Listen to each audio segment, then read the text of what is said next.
नमस्कार दोस्तों, stock market studies में फिर से एक बार आपको बहुत-बहुत स्वागत है। तो आज मैं बात करूँगा इंडिया के नंबर 1 टेलीकॉम इंडस्ट्रीज के बारे में। तो आप कहेंगे सर अभी क्या फ़िलहाल के लिए टेलीकॉम इंडस्ट्रीज में नंबर 1 है, जिसके बारे में बात कर रहे हैं? ऑब्वियसली आपने देख चुके हैं, कंपनी का नाम है भारती एयरटेल। क्योंकि देखिए भारती एयरटेल अभी मा स्टॉक मार्केट में जितने सारे कंपनीज़ हैं, उनमें से लीडर अब कौन है? भारती एयरटेल है। क्योंकि अभी तक मार्केट में रिलायंस का जियो अभी तक लिस्टिंग नहीं हुआ है। अभी तक स्टॉक मार्केट में जियो अभी तक लिस्टिंग नहीं हुआ है। जब लिस्टिंग हो जाएगा, तब कॉम्पिटिशन और भी ज़्यादा हो जाएगा। दोनों दोनों कंपनी के ऊपर टक्कर और भी देखने को मिलेगा। तो फिलहाल के लिए रिलायंस ने जो कमिटमेंट किया दिवाली के टाइम में, वो 5 सिटीज में वो यहाँ पे 5G लॉन्च करने वाले हैं। और एयरटेल ने लॉन्च कर चुके हैं 5G। मार्केट में 5G लॉन्च हो चुके हैं। और इसका फैसिलिटीज क्या मिलेगा, कि कौन सा लोग वो यूज कर सकते हैं, कौन सा सिटीज में उन्होंने लॉन्च किया, और उसी के बारे में बात करूंगा। क्योंकि यहाँ पे कंपनी का स्ट्रेंथ कितना होगा, वो आपको मैं दिखाऊंगा। तो वीडियो को पूरा देखिए। और अभी तक आपने इस चैनल को सब्सक्राइब नहीं किया तो जरूर सब्सक्राइब कर लेना, क्योंकि आपको daily basis stock market information update इसी चैनल के माध्यम से लगातार लगातार मिलते जाएंगे। तो चलो देख लेते हैं आज के स्टॉक के बारे में। तो सबसे पहली बात, 5G क्या है आप सभी जानते हैं। एक जेनरेशन है। आपने 2G यूज किया, 3G यूज किया, 4G, अभी 5G लॉन्च हो रहा है। तो 5G का जो है, जो जो टेक्नोलॉजीज है, वो एक्चुअली बताया जा रहा है कि जो स्पीड है, जो इंटरनेट का स्पीड है, वो बहुत हाई रहेगा। और कंपनी एक नया दावा किया है, कंपनी एक बहुत बड़ा पॉजिटिव थंबनेल दिया है। क्योंकि देखिए जब 2G से, जब मान के चले, जब 3G था, उससे जब 4G अपने यूज किए, तो आपका जो सिम कार्ड था, उसको चेंज करना पड़ा, उसको मॉडिफाई करना पड़ा। तो यहाँ पे कंपनी बता रहा है कि आपका जो सिम कार्ड है, उसी सिम कार्ड से 5G यूज कर सकते हैं। सिर्फ आपको 5G का हैंडसेट होना चाहिए। तो अल्टीमेटली कंपनी का जो बिजनेस का मॉडल्स है, तो लगातार लगातार आपको हर 2 साल 1 साल में आपको फोन चेंज करना पड़ेगा। इस तरीके से कुछ लॉजिक लेके आ गया है। तो देखिए जितने सारे लोगों के पास पैसा है, वो तो हर मंथ में फोन चेंज कर सकते हैं। मगर जो लोग बहुत मेहनत करके पैसा कमाते हैं और घर संसार चलाते हैं, उसके बाद कुछ पैसा बचा के वो स्टॉक मार्केट के ऊपर निवेश करके अच्छा खासा पैसा कमाना चाहते हैं, तो वो लोगों के लिए अगर हर मंथ वो फोन ही खरीद, मतलब हर साल में वो फोन ही खरीदते रहे, तो उसका इन्वेस्टमेंट का हालत बहुत खराब हो जाएगा। तो मैं जरूर कहूंगा कंपनी को इसके ऊपर भी टेक्नोलॉजी ले आना चाहिए था, कि 5G हो 6G हो कुछ भी आ जाए, तो वो एक ही हैंडसेट के ऊपर काम कर सकते हैं। तो इस तरीके से कुछ करना चाहिए था। फिर भी देखिए कंपनी ने तो जो डिसीजन किया, उसी डिसीजन के ऊपर चला चाहिए। तो देखिए 5G मार्केट में यहाँ पे लॉन्च हो चुके हैं, एयरटेल ने लॉन्च कर चुके हैं। तो चलो मैं न्यूज़ के ऊपर मैं डायरेक्ट चला जाता हूँ। तो यहाँ पे न्यूज़ कौन सा है, द मनी कंट्रोल साइट के ऊपर मैं लेके आया हूँ। तो मनी कंट्रोल साइट के ऊपर जाकर आप न्यूज़ को देख सकते हैं। यहाँ पे क्या बताया जा रहा है, चलो मैं आपको डिस्कस कर लेता हूँ। तो यहाँ पे देख सकते हैं, Bharti Airtel launches 5G plus. Obviously सिर्फ 5G नहीं, 5G प्लस लॉन्च कर चुके हैं। और यहाँ पे देख सकते हैं, नाउ लाइव इन 8 सिटीज। देखिए जियो ने जो कमिटमेंट किया, 6 सिटीज में वो लॉन्च करने वाला है। अभी यहाँ पे कौन सा सिटीज में लॉन्च किया, वो मैं आपको दिखाऊंगा। उसके पहले देखिए 8 सिटीज में, और रिलायंस से भी पहले भारती एयरटेल ने मतलब 5G का लॉन्च कर दिया, और 5G प्लस लॉन्च कर दिया। तो बहुत बड़ी बात है कोई भी कंपनीज के लिए, जो पहले मार्केट में आते हैं, तो उसके एक पहले पॉजिटिविटी मिलता है। तो भारती एयरटेल में जितना दम है, तो ऑब्वियसली मैं जरूर जरूर कहूंगा रिलायंस के साथ टक्कर देने में दम है। तो फिर भी रिलायंस कितना बड़ा कंपनी है आप जानते ही है, तो उसके पास पैसा भी कितना ज्यादा है, वो कुछ भी कर सकते हैं।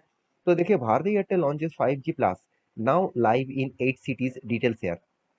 तो देखिए कस्टमर्स इन दिल्ली, साथ ही साथ मुंबई, चेन्नई, बेंगलुरु, हैदराबाद, और यहाँ पे देखिए सिलीगुड़ी, साथ ही साथ यहाँ पे देखिए नागपुर, साथ ही साथ आप देखिए वाराणसी, इस तरीके से कुछ जगह पे अभी 5G लॉन्च होने वाले हैं। मतलब ऑलमोस्ट लॉन्च होने का अनाउंसमेंट हो चुके हैं, और 5 सिटीज में लॉन्च कर चुके हैं। तो मैं जरूर कहूंगा कंपनी जो डिटेल्स यहाँ पे डिस्कस कर रहे हैं, आप देखिए एयरटेल 6 अक्टूबर में यहाँ पे अनाउंसमेंट कर चुके हैं, it has launch 5G plus.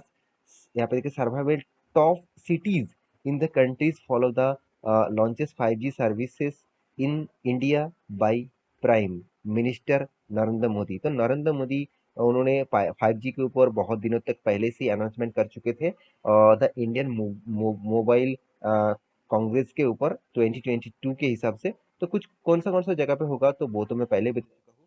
अभी एज पर द रूल आप देखेंगे तो as per the statement Airtel 5G plus will run on the, यहाँ पे देखिए, technology basis which will ensures that all 5G smartphones in India, यहाँ पे देखिए सेम, एक्चुअली मैं पहले आपको बता चुका हूँ कि 5G सेट आपको खरीदना पड़ेगा तभी आप 5G यूज कर सकते हैं।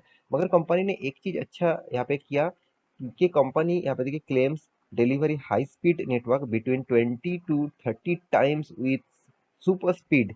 तो कंपनी दावा कर रहा है कि 20 to 30 टाइम्स सुपर स्पीड मिलेगा। तो मुझे तो 4G में उतना स्पीड तो नहीं मिलता है, मैं जहाँ पे रहता हूँ तो स्पीड है मगर उतना ज़्यादा स्पीड नहीं है। अभी देखना बाकी है कि 5G में कितना स्पीड मिलेगा।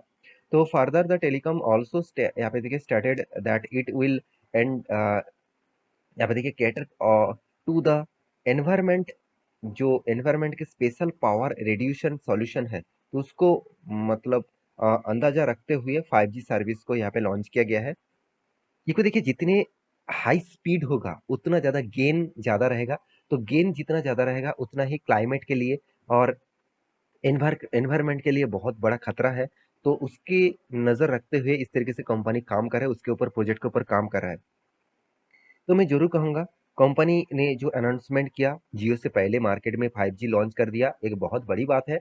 कोई भी कंपनी में सबसे पहले ही मार्केट में जब आते हैं तो उसका फायदा हमेशा आपको देखने को मिलता है। तो यहाँ पे आप देख सकते हैं, यहाँ पे रिलायंस जियो ऑफिशियली अनाउंसमेंट करेंगे 5G के ऊपर। और उसका जो सिटीज होगा आप पहले मैं बता चुका हूँ, मुंबई, दिल्ली, कोलकाता एंड वाराणसी। और इस तरीके से कुछ जगह पे वो फास्ट स्टार्टिंग करेंगे। उसके बाद बाकी जगह पे वो टोटली उन्होंने कमिटमेंट किया कुछ सालों के अंदर अंदर टोटली ऑल ओवर इंडिया में वो मार्केटिंग करेंगे। तो यहाँ पे मैं भारती एयरटेल के बारे में बात करूँ तो कंपनी में ऑब्वियसली दम है। तो इसका चार्ट पैटर्न में ही आपको दम दिख रहा है। देखिए कंपनी 2021 के जो रिपोर्ट है, सितंबर मंथ का जो रिपोर्ट है, तब जो इसका हाई किया था उस लेवल से कंपनी एक ही रेंज में काम कर रहा है। आज तक कंपनी एक ही रेंज में काम कर रहा है और वो लेवल को तोड़ा भी है। मगर मुझे इस जो लेवल जो ब्रेकआउट हुआ है, मुझे उतना स्ट्रॉन्ग ब्रेकआउट नहीं लगा। तो आप कहेंगे सर एक कौन सा कैंडल है, देखिए यहाँ पे 1 वीक का कैंडल है, मतलब एक हफ्ते के एक कैंडल एक हफ्ते के लिए है। तो एक हफ्ते के जो कैंडल चार्ट पैटर्न आपके सामने है, तो यहाँ पे देखिए जो वॉल्यूम हुआ था कुछ दिनों पहले वो बहुत स्ट्रॉन्ग वॉल्यूम था।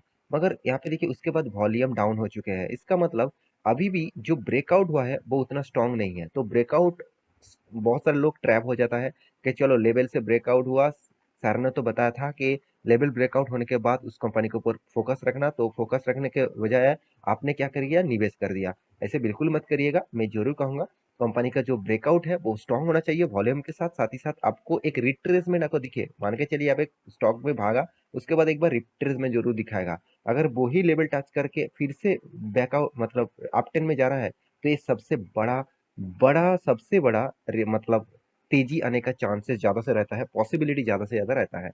तो मैं जरूर कहूंगा कंपनी के ऊपर फोकस रखिए। Company life time high achieve में है, लाइफ टाइम हाई कर चुके हैं। और कंपनी के कुछ दिनों के बाद ही कंपनी ने यहाँ पे क्या करने वाले हैं, यहाँ पे आप देखेंगे तो 13 अक्टूबर में कंपनी का रिजल्ट आने वाला है। तो कंपनी का रिजल्ट के ऊपर भी फोकस रखेंगे आप, मैं उसके ऊपर मैं वीडियो बना के दूंगा। तो कंपनी का जो स्ट्रेंथ है उसके बारे में बात करूँ तो कंपनी कोई छोटा मोटा कंपनी मत समझ लेना।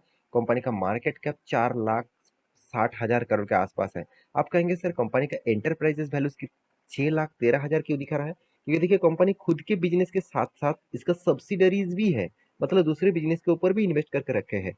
जैसे आप देखेंगे तो साउथ अफ्रीका में भी है, सिंगापुर में भी है। तो इस तरीके से बहुत सारे कंट्रीज के भी बिजनेस के ऊपर वो इन्वेस्ट करके रखे हैं। इसलिए उसका टोटल एंटरप्राइजेस वैल्यू 6,13,000 करोड़ रुपए दिखा रहा है। तो कंपनी का जो नेट इनकम है बहुत शानदार है, 8,300 करोड़ का। आप कहेंगे सर कंपनी का तो 2.5% से भी ज्यादा कर्जा है। टेलीकॉम इंडस्ट्रीज में कर्जा होगा ही, क्योंकि टेलीकॉम इंडस्ट्रीज हमेशा प्रेशर में रहता है, क्योंकि इसका कॉस्टिंग इतना ज्यादा आ जाता है। कंपनी कितना भी इनकम कर ले, मैं आपको वही दिखा देता हूँ तो आपको क्लियर हो जाएगा। तो उससे पहले कंपनी का सेल्स ग्रोथ, कंपनी का प्रॉफिट को देख लीजिए, बहुत तगड़ा है।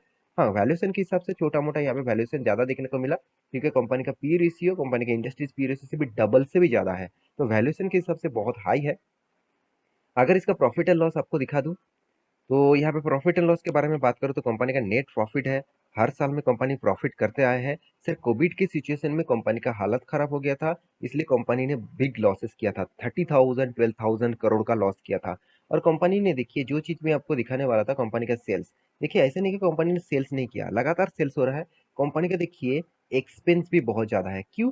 कंपनी का जो मतलब सर्विसेज है, आप टेलीकॉम इंडस्ट्रीज में बहुत जगह पे टावर लगाना पड़ता है, टावर को सर्विसेज देना पड़ता है। तो बहुत सारे टेक्नोलॉजीज के इश्यूज होते हैं। जब टेक्नोलॉजीज के ऊपर आप काम करते हैं तो उसके ऊपर आपको बहुत ज्यादा पैसा खर्चा करना पड़ता है। और साथ ही साथ कितने सारे केबल्स ऑपरेटर होते हैं, तो केबल्स, ऑप्टिकल फाइबर इस तरीके से मतलब बिछाने के लिए बहुत सारे कस्टिंग आ जाता है। तो उसके लिए कंपनी का कॉस्ट बहुत ज्यादा पड़ जाता है, एक्सपेंस भी बहुत ज्यादा हो जाता है।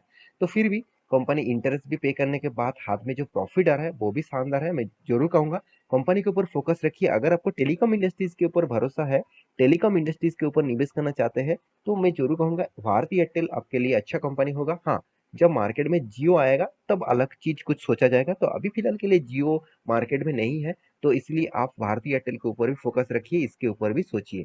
तो आशा करता हूँ सारे जानकारी आपको मिल चुका है। मेरे वीडियो कैसा लगा जरूर कमेंट करना। इसी तरीके से वीडियो पाने के लिए चैनल को सब्सक्राइब भी करना। मिलते हैं नेक्स्ट नया स्टॉक लेके, तब तक के लिए अच्छे से रहिए, अपने ख्याल रखिए, बाय बाय।